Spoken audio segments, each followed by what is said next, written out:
Namaskar, Swami. Namaste. So happy to see you. And since yesterday, when we met, I was so much enjoyed that I'm so inspired to see that coming from West, you have had some great insight on Indian Vedanta, and so I thought that we could meet and we could do a small musical exchange and knowledge exchange that I would like to do it. So thanks for coming for my musings with Mahesh Vinayakram episode. It's an honor. So I would like to start with a prayer, and as the topic says, Nada and Veda. So I will take over on the Nada, and you can give us some light on Veda. So I will start, and I would like to present a Tevaram, Tamil Tevaram. Beautiful. Yeah. Gurur Brahma Gurur Vishnu Gurudevo Maheshwara Gurur Sakshat Param Brahma Tasmai Shri Gurave Namaha Shruti Smriti Purananam Alayam Karunalayam Namami Bhagavatpada Shankaram Loka Shankaram Paadinenduttum Tayinum Shalapparindini Paadinenduttum Tayinum Shalapparindini பாவியேருடைய ஊனினை உருக்கி உள்ளொளி பெருக்கி உழப்பிலா ஆனந்தமாய தேனினை சொரிந்து புறம் புறம் திரிந்த என் செல்வனே சிவபெருமானே யான் உனை தொடர்ந்து தொடர்ந்து தொடர்ந்து யாருனை தொடர்ந்து சிக்கன பிடித்தேன் எங்கெழுந்தருடுவதினியே நாமாக்கும் குடியெல்லோம் நமனை அஞ்சோவோம் நரகத்தில் இடர்படோம் ஏமாப்போம் பிணியறியோம் பணிவோம் அல்லோம் இன்பமே என்னாடும் துன்பமே இல்லை இன்பமே என்னாடும் துன்பமே இல்லை தாமாற்றும் குடியெல்லாம் தன்மையான சங்கரன் நல் சங்கவன் குழி ஓர் காதில் கோமார்க்கே நாம் என்றும் மீளா ஆளா கொய்மலச்சேவடியினையே குறுகினோமே சிவ சிவா சிவய நம வய நமசி நம சிவ நம சிவய சிவய நம சிவய ஓம் நம சிவாய ஹரி ஓம்.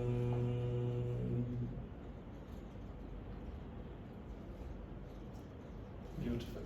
Thank you, Swamiji. Please introduce yourself and your insight and give us some light on the topic Nada or sound. So my name is Swami Purnachaithanya. I'm originally from the Netherlands, born and brought up there. My mother was born in India. She has, her father was Indian, so that gives me also some Indian DNA. But we born and brought up there in the Netherlands. And when I was 16, I had the good fortune of meeting my master, Gurudev Sri Sri Ravi Shankarji. From a very young age, I had a keen interest to learn more about the Eastern traditions. I used to practice different martial arts. I was keen to learn something more about meditation also. But you cannot really learn these things properly just from a book. You need some real guidance if you want to go deeper. True, very true. So when I met him, he had come to the Netherlands for a public talk, a discourse, and then I knew that I have found what I was looking for. So I started doing some of the programs, learned more about yoga, meditation, pranayama, and about mantras. And after I completed my studies, university studies in the Netherlands, I asked my master if I can come to India to go more into this knowledge, go more into the Vedic knowledge, also learn more about mantras, about the pujas, the yagyas. And with his blessings, I came there, I started learning, and of course also at the same time serving in whatever capacity I could. So since then, for the last 15 years, I have been a full-time volunteer, you can say, a sevak. I have dedicated my life to be as useful as I can to the world, to the people around me. And at the same time, whenever in between there is an opportunity, I explore this ancient wisdom, this knowledge. I have been practicing, apart from my meditation and yoga practices, my mantra sadhana, chanting the mantras. Had the good fortune to be initiated, so I underwent the Upanayana Sanskara, Gayatri Upadesha, and started learning some of the Vedic mantras.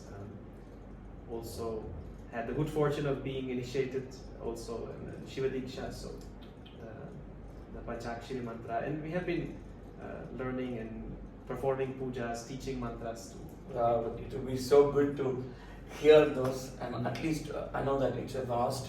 I mean, like each of the topics are very big. But yesterday you were just chanting the mantra along with the Veda mantra. So just for our people, so if you could just chant for us, then Of course, I can do a small prayer, also invocation Please.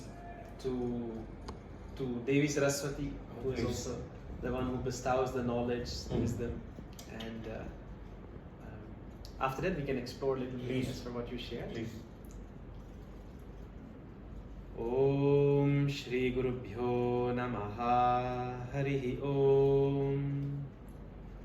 Om Ganana Antva Ganapatigum Havamahe Kavim Kavinamupamashravastamam Jeshtarajam Brahmanam Brahmanaspata Anashranvannotibhis Sida Sadanam Shri Mahaganapataye Namaha Saraswati Namastubhyam Varade Kamarupini Vidyarambham Karishyami Siddhir Bhavatu Me Sada Namaste Sharada Devi Kashmir Puravasini Tvamaham Prarthaye Devi Vidya Buddhin Cha Dehi Me Gurur Brahma Gurur Vishnur Gurur Devo Maheshwaraha Guru Sakshat Param Brahma Tasmai Shri Gurave Namaha Sada Shiva Samarambham Shankaracharya Madhyamam Asmat Shri Guru Paryantam Vande Guru Paramparam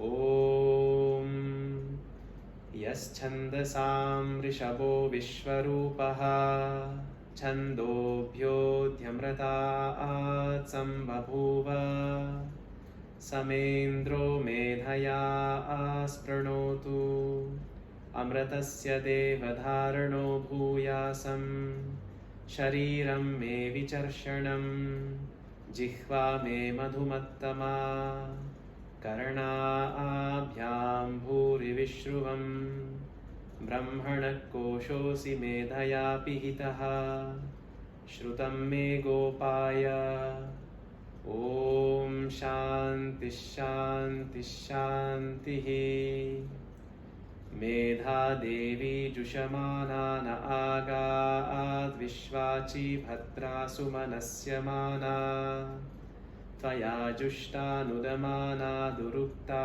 Am Prahatvadema Vidhate Suvira Aha Tvaya Jushta Rashir Bhavati Devi Tvaya Brahma Gatashri Rutatvaya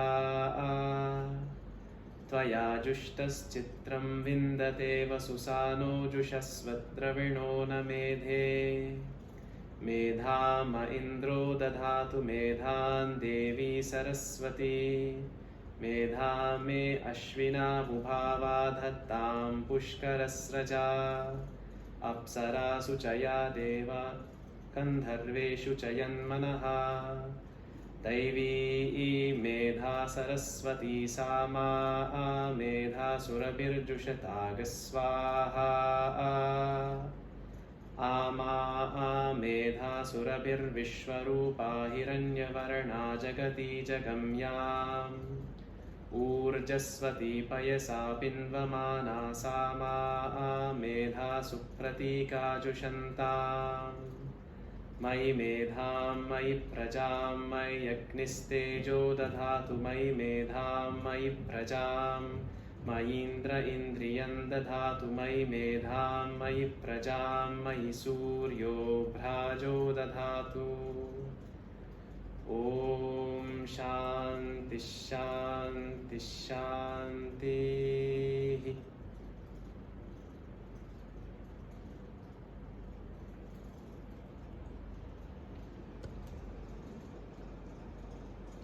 So fulfilling. Thank you for chanting for us. It's amazing. So much respect. So namaskar.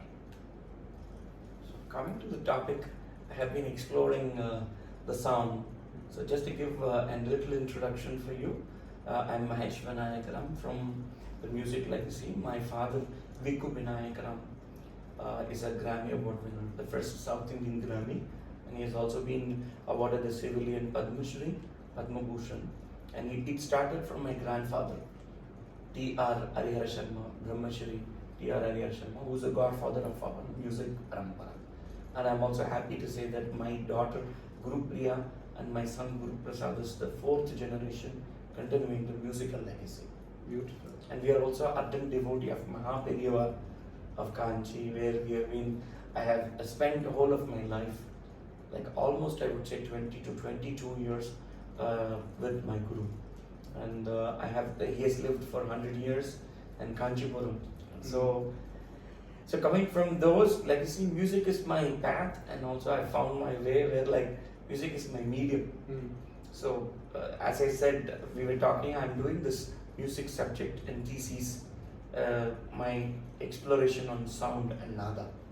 So out of which I'm also collecting the observations from different people.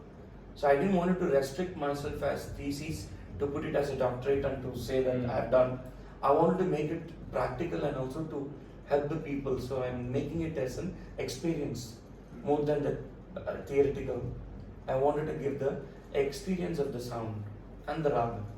So through that action, I'm also accumulating all the sources from different ancient knowledges, not only from India. Like I've been traveling extensively to know what their ideology is all about.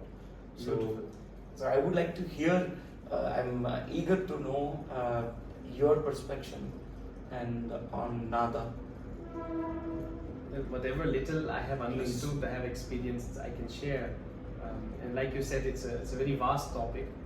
But if we look at the ancient tradition in India, the Sanskriti, the tradition of Veda, the Sanatana Dharma, actually, then we see that before the classical Sanskrit, like a lot of the scriptures that are available now, Puranas and later scriptures, these were written, composed at a later date. So Sanskrit also is not just one. What many people think, the classical Sanskrit is something that came a little later. Before that, there was a much older language, the language of the Vedas. So it is called different names in the scriptures. Usually they refer to it as chandas. Chandas actually means the sound, the vibration, the rhythms. And this is also where, if we look at some of the concepts, the practices in Sanatana Dharma, over the centuries, some distortions also have crept in, because the language of the Vedas is so much older, and the meaning of the words also can be different. Like one example, for example, now sometimes we see Pashu Bali. People say we have to do one sacrifice before you do any yajna. So in the scriptures, actually that word Pashu had a different meaning. So it referred to those, you can say, animalistic tendencies in us, whether it is egoism, whether it is greed, jealousy, all of these tendencies. And they said that if you want to do yajna, anything for the greater good, for the benefit of all, not just for your personal gain, first you have to sacrifice those egoistic tendencies. Only then you can do something for the greater good. Otherwise it will be flawed.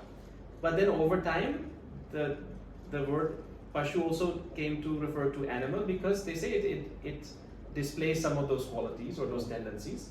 And then over time, people thought, oh, you have to kill some animal before you do a yajna. It's just one example, but a lot of these things have changed, like language changes, the meaning we attach to it changes. But if we look at the tradition of the Vedas, this ancient knowledge, for who knows how many centuries or millennia, this knowledge was passed down orally. It was not written down. And many scholars now say, okay, the oldest scriptures we have, maybe Rig Veda, this may say it's 5,000-6,000 years old, or that is what they have currently, what the oldest that has been preserved. And in the West, it's interesting because there is a concept where they say, when people start writing things down, it's a sign of civilization. So that is, you can say this is where civilization starts, or it's a certain milestone. But if we look at the ancient scriptures in India, it's very interesting. There is some references are there about the Kali Yuga, the time we live in right now, which is a time of decline actually. And they say that one of the signs that this time of decline sets in is that people will start writing things down because their consciousness, the memory is not sufficient anymore to just put that memorize it. Yes, because we cannot, like we see now, many times we need a calculator or you need so many things, but earlier people used to do it in their mind. So there, rather than saying that this is where civilization started, it is saying it had already hit a lower point. Before that, people had the capacity to remember all this knowledge, to by heart it. So they would learn by listening, by repeating it, and this was sound. So the Vedas are sound, they are vibrations, they are nada. And now if we look at modern science, we will look at things like quantum physics. They say that, okay, if you go deep enough, if you persevere in your study, you find that beyond the so-called particles, whether it is atoms or even smaller particles, beyond that, there is nothing actually there but energy, but it all looks different because that energy is vibrating in different frequencies. And if you look at it that way, this whole creation is nothing but vibration. It is that one energy, whether you call it Brahman, or that is vibrating in different ways, in different places, and that is causing what we see as this perceived reality. And the beauty is, one of the main things I feel is that when we look at the classical, traditional, the Indian traditions of music, that go back to the Vedas also, when we look at Sama Veda, the Gandharva Veda, the science of mantras, mantra vidya, it was not just an art form or an expression of creativity. They said, no, these vibrations are an integral part of this creation, and they were called devatas. So whether you call it gods or angels, but these are divine energies that are making this creation work. And the beauty is when you align with that, then you're able to kindle that, or to invoke that, or to harness that power.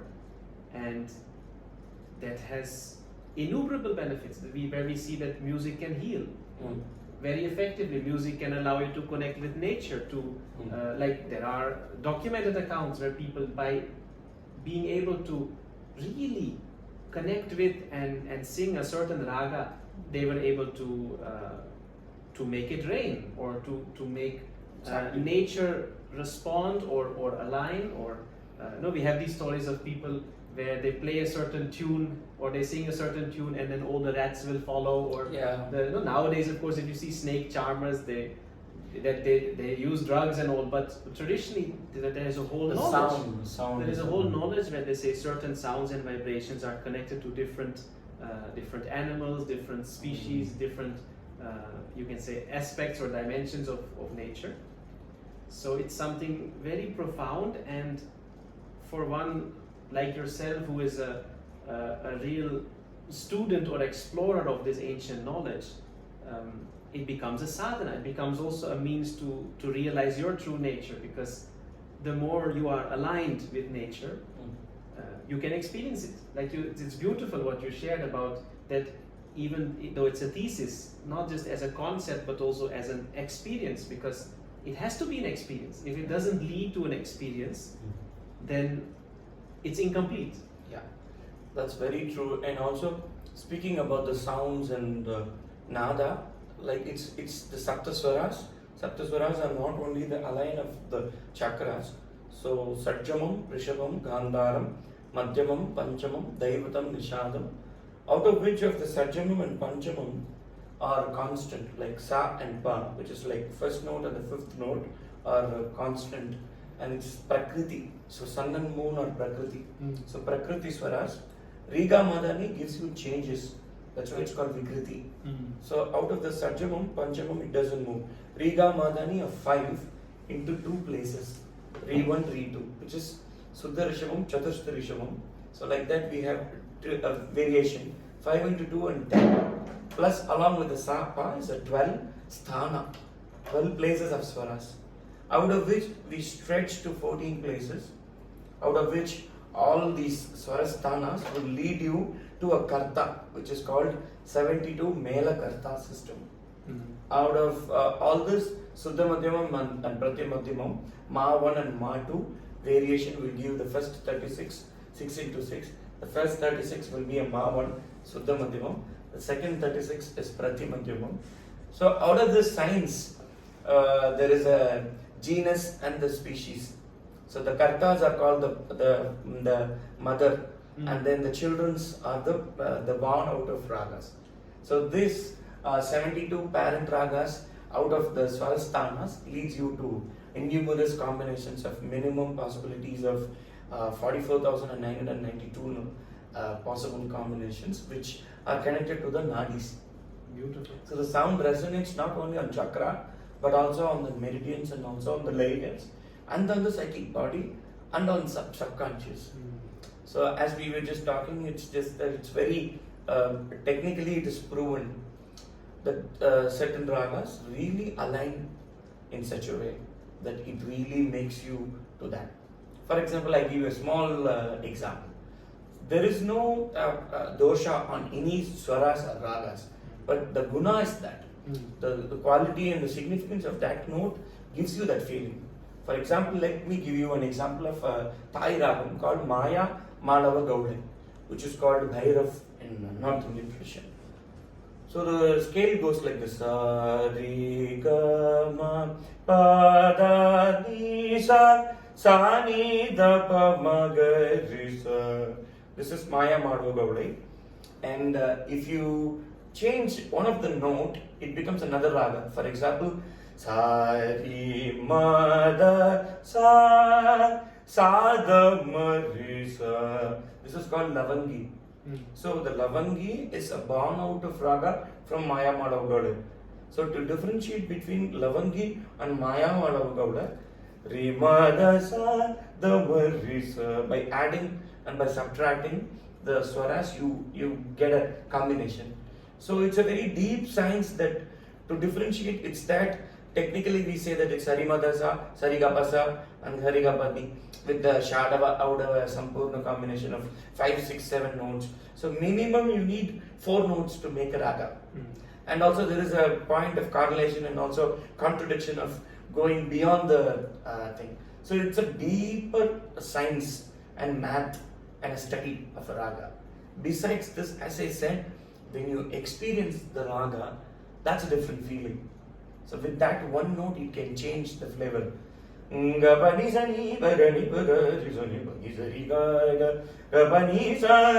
is called Hamsadhvani. Hamsadhvani Ragam is founded by Ravana. Ravana was a superhero and he had superpowers, and he took all the veins of him, made it as Veena and played for Shiva. But on top of everything, on all superhero qualities, he did not get it in the positive approach. So it was totally negative. So he said that, hey, I won't accumulate, and he did the sadhana and Shiva came and blessed him. Story goes like that, you must have known. But his ultimate intention was negative, so he could not survive. So Rama did not know anything, he was just a simple guy. Just listened to his father what he said, and he just went out. But by chanting the Shri Rama Nama me japam, enta ruchira Rama, yengi ruchira Rama. So when you chant Sri Rama, you get salvation. So you see the quality how it happens. So that's the difference. That's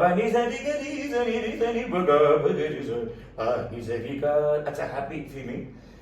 Gamadani sani sada mama gamada maga gamare sare gamada damaga. You see a different immediate slower. So when Panchamam is dominant, it will be brighter. When Ma is dominant, it will be little sober. So it is like a feminine and masculine quality. So Sari Ma Da Sa, that's the feminine energy. Sa Ga Pa Ni Sa, and then when it combines, Sari Ga Ma Pa Da Ni Sa, Sa Ni Da Pa Ma Ga Ri Sa. So as you said, it's very relative. So the sound really penetrates, it travels more faster than light. But this is the tutelage what we get from the Guru Parampara. So the Raga Vinyasa is not taught. We can give you compositions, we can teach you songs, we can teach you Kriti, but we can't teach you Vinyasa. So we can't teach you a Raga Vinyasa, you have to get it. That you have to really work out on that. So that's what the question, like before I wind it. So what is your quote on Vinyasa flow? So when you say that the creativity, I always refer to the mind. So starting about that particular interesting topic of mind game. How do you see this mind game, like when we approach on this sadhana path or any art form? Of course, there is an equilibrium, equal attention of left brain and right brain.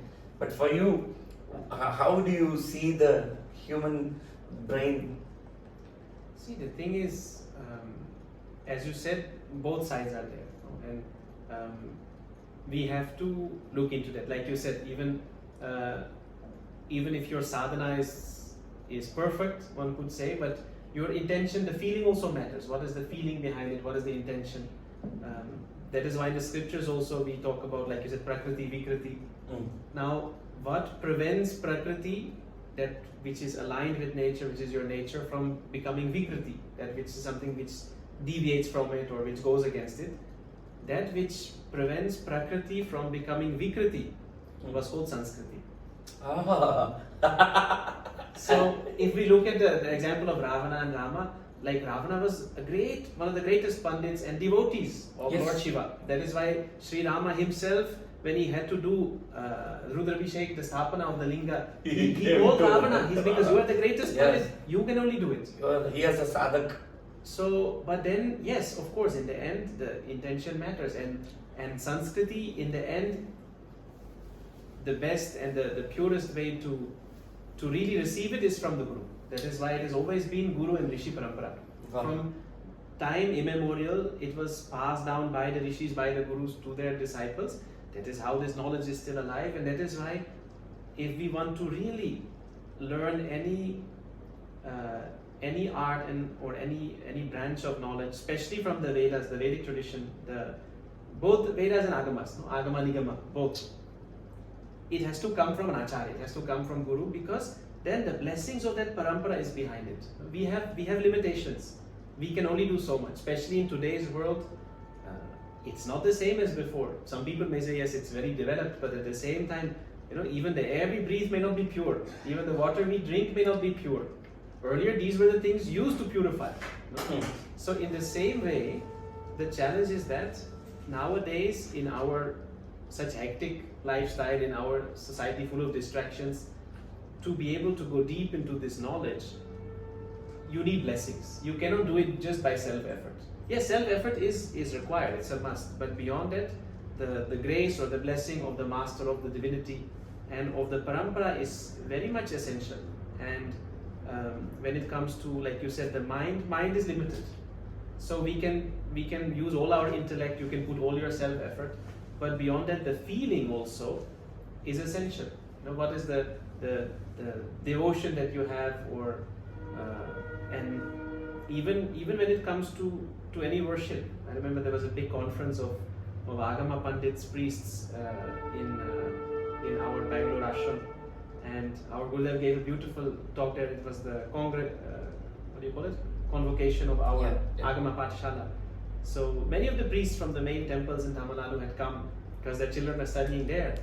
And then he said, as Shivacharyas, we need to remember also that for all those who are serving in the temples, that Archakasya cha bhavena shila bhavati shankara, which means it's the feeling of the Archaka, of the one who worships, that bhava, that feeling is what turns that stone into Shiva. And the same if we talk about the ragas, for that raga to become alive, for that energy to really blossom, and like you said, to be able to experience that bhava has to be there, that feeling has to be there. So you cannot do it only by your left brain. The right brain has to come. And it's beautiful what you said about the sun and the moon and the movement, no? Because if we look at the nadis also, the Ida and Pingala nadi, they don't go straight. We have the Sushumna, the Madhya nadi, and the other ones, they go like this. So it's not two lines, no, they cross, they meet, they have to meet. They have to come together, and when they come together, but then it's interesting if you look at the Yoga Shastra also, they only come to the Agnya Chakra. So up to some point, that awareness, the pragya, that knowledge is there. We need both, but then unless they really merge and they come through the Sushumna Nadi, then we can go to the Sahasrara, we go beyond the intellect, beyond the mind, and that is where we can truly experience divinity. So, and it reminded me of astrology also when you said sun and the moon, because these are fixed, like you said, no, these two are fixed. If we look at Jyotish also, Jyotish basically talks about the effect of Kala, time, Kala ka prabhav. So in astrology also, these are two planets that are fixed. They cannot go here and there, they don't go retrograde, or it's the other planets, that the other 5 planets that move. So it reminds me of this notes. That would be another beautiful thing to explore, to study. I don't have that knowledge as of now, but to see there what is the correlation between the notes, the ragas, different notes in the ragas, and how that the nada is connected to kala, to time, because we say nada Brahman. Brahman itself is sound, it is vibration, and time also has an impact. Time has a vibration.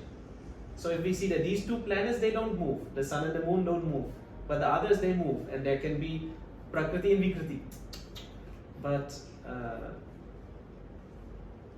to come back to your point about what is the place of mind, so they say when you go to the Guru, then you have to surrender yourself, which means your mind, your intellect. We have our concepts of what is right, what is wrong. We have a concept of what we can do, what we cannot do. I may think that I can only do so much, but Guru will know that no, you can do so much more. And as yesterday you mentioned beautifully, that we have to put our self-effort. When we practice, we have to, that is our bit. But then when we go and serve, when you go for a performance, or when you go and share with people, and you want to transmit an experience or give them an experience, there we have to drop all this, that however much effort I have done, okay, that was my part, but now I become an instrument. You become empty. That okay, let this divinity, let the nature express through me whatever is required here. And this is something, as you said, that can only come through experience. Myself in the sphere of when it comes to mantras and meditation, I have seen innumerable times that however I may feel, if you're able to sit with that intention to serve and to be an instrument, people may have the most beautiful experiences. And it's not because something I did. I can do the same thing every day that will not give the same experience. So it's allowing that to manifest there, and that can only come through the right side of the brain, if we have to classify it. That is, that feeling has to be beautifully said, and I'm really happy that you said. And also, before we end, I wanted to really give you a note that we had a trinities called Saint Shri Tyagarajan, Muthuswami Dikshitar, and Shyama Shastri. So each of these composers have their own compositions which we sing, out of which the third one, which I referred, Dikshitar's Kriti, he composes thematic kritis. Okay. He is more Ambal Upasaka. So he has done so many thematic kritis, out of which is all about, he's an expert on Jyotisha. Oh, beautiful. So this song is referred to all the 9 planets. The Navagraha. Navagraha, and this kriti, this concept is called Navagraha Kritis. 7 days 7 days, 7 ragas, Sapta talas. So it starts from Chandram Bhaja, Monday's kriti, Asaveri Ragam, Chatusra Dhruva Matya Rupaka Jampa Truputa Ata Eka, Dhruva Talam, Matya Talam, Rupaka Talam, Jampa Talam, Truputa Talam, Ata Talam, Eka Talam. The same way, it's all on different ragas, and on the composition he is referring to which god should you should ask the devotee, the deity's detail, and he also mentions the kshetra, where to go on the South India, and also on the Uttarakanshi. He refers all that. That's the composition. So just a small glimpse of that I could do is like Chandram Bhaja Manasa Sadhu Hridaya Satrishum Chandram Bhaja Manasa Sadhu Hridaya Satrishum Chandram Indrayati Lokapa Leyadita Taresham Indum Shodasha Kalagaram Nishakaram Indira Sahodaram Sudhakara Manisham Chandram Shankara Mouli Vibhu Shadam Sita Kiranam Chatu Bhujam Madana Shatram Kshapa Karam Venkatesha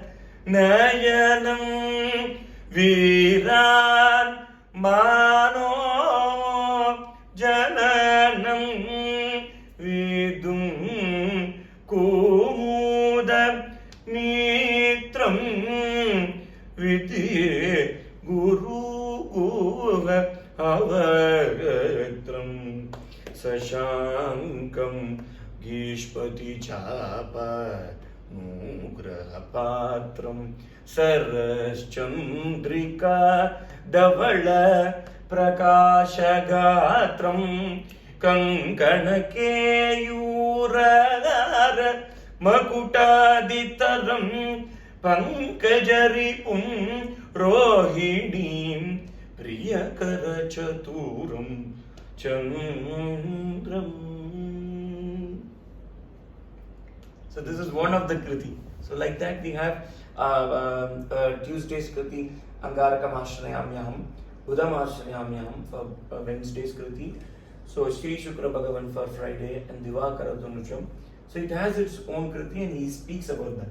So it's so nice that you just gave us some quality time for us, and I should really thank Rajanji and Dhruv for getting us here, because whenever I come here, he gives me surprise. So to make this happen, it's also the sankalp, like the joint conclusion of the goodness together. So I would like to really thank you for giving us some time and sharing your knowledge and insight. Thank you, Swamiji. Namaskar.